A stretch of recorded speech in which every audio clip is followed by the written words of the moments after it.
Bismillahirrahmanirrahim. Assalamualaikum warahmatullahi wabarakatuh. Sahabat-sahabatku dimanapun Anda berada, semoga Allah senantiasa memuliakan kita semua, mengampuni dosa-dosa kita, dan membimbing kita untuk lebih baik dari hari ke hari. Kita coba kembali untuk membahas pertanyaan-pertanyaan yang teman-teman sampaikan. Insya Allah, mohon bersabar ya. Barangkali ini butuh berapa hari nih setelah puasa, mungkin kalau sehari satu masih butuh waktu ya. Coba kita lihat yang ini nih.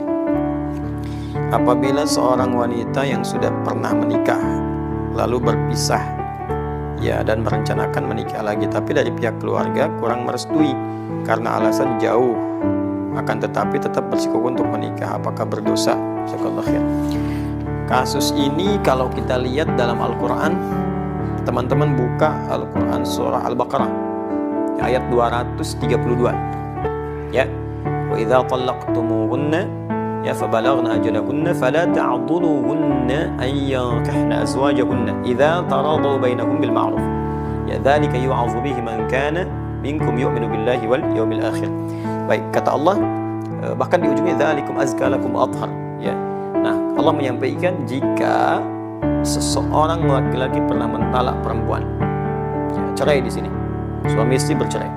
Nah, kemudian yang perempuan itu berniat ingin nikah lagi, dia punya calon pengen nikah lagi, tapi bukan karena cerai ini karena faktor orang ketiga, bukan.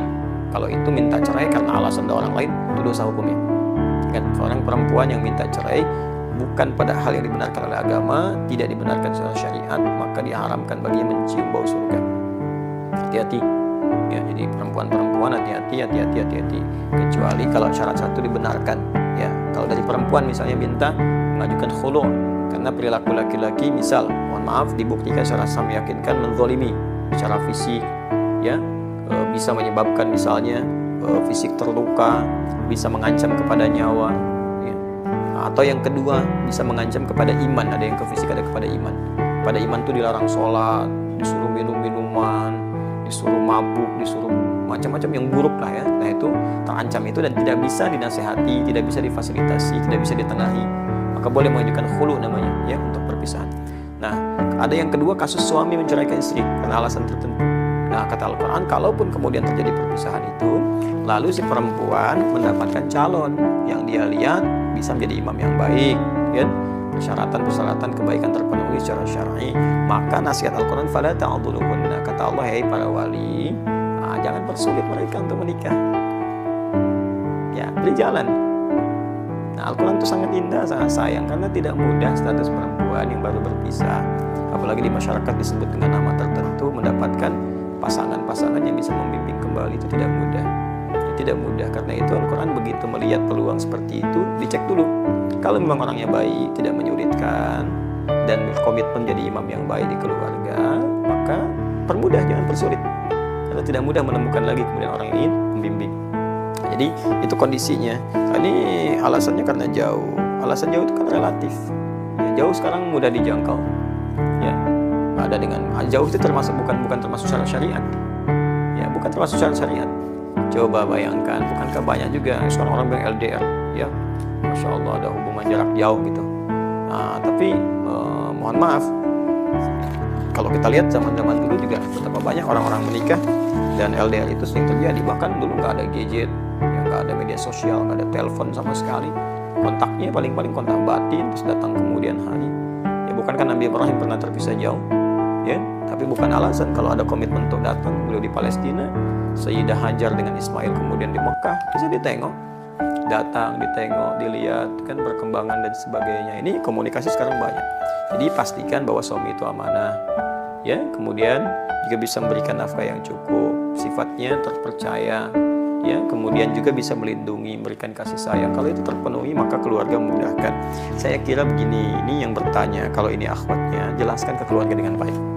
Jangan berkonflik, jelaskan dan berikan keyakinan. Karena boleh jadi keluarga itu menolak bukan karena tidak menginginkan, boleh jadi dalam konteks ini ingin melindungi. Kadang-kadang kasih sayang itu kalau tidak dikomunikasikan dengan baik, ya jadi salah paham pada ujungnya dan salah penilaian. Ya, sama hal-hal yang kadang-kadang kita menulis di WA karena nggak ada ekspresi, ya keterimanya bisa lain. Maka jelaskan sepenuhnya, sampaikan bahwa alhamdulillah Boleh jadi ini hikmahnya Allah kirimkan seorang pasangannya lebih baik, dia perhatian, dia jujur, dan ini bukti-buktinya keluarganya begini, kenali keluarga dulu, tanyakan. Nah, kalau memang baik mohon ridhonya. Ya kalau ada yang kurang mohon tunjukkan supaya kami perbaiki sebelum menuju ke pernikahan, itu lebih bagus. Ya, jadi daripada merajut konflik gitu yang tidak dibenarkan. Lagi sekarang bulan Ramadan ya, kalau ini kemudian kita ingin sampaikan. Saya kira itu teman-teman cukup dulu ya. Demikian saya kira, semoga bermanfaat. Jika ada yang benar, itu pasti dari Allah dan Rasulnya sebagai petunjuk untuk membuat kita lebih baik. Tapi kalau ada yang salah, itu mutlak kesalahan saya pribadi. Ya sudah capek kalau digali, ya pasti akan ketemu salah saya. Cukup dikoreksi, nanti saya betulkan, kemudian ambil pendapat ustadz lain yang lebih baik. Ya itu akan lebih mulia, lebih objektif, dan insya Allah berdiri baik insya Allah Subhanahu Wa Taala. Subhanakallahumma wa bihamdika asyhadu an la ilaha illa anta astaghfiruka wa atubu ilaik wa akhiru da'wana alhamdulillahi rabbil alamin. Afu minkum wa hidayat. Assalamualaikum.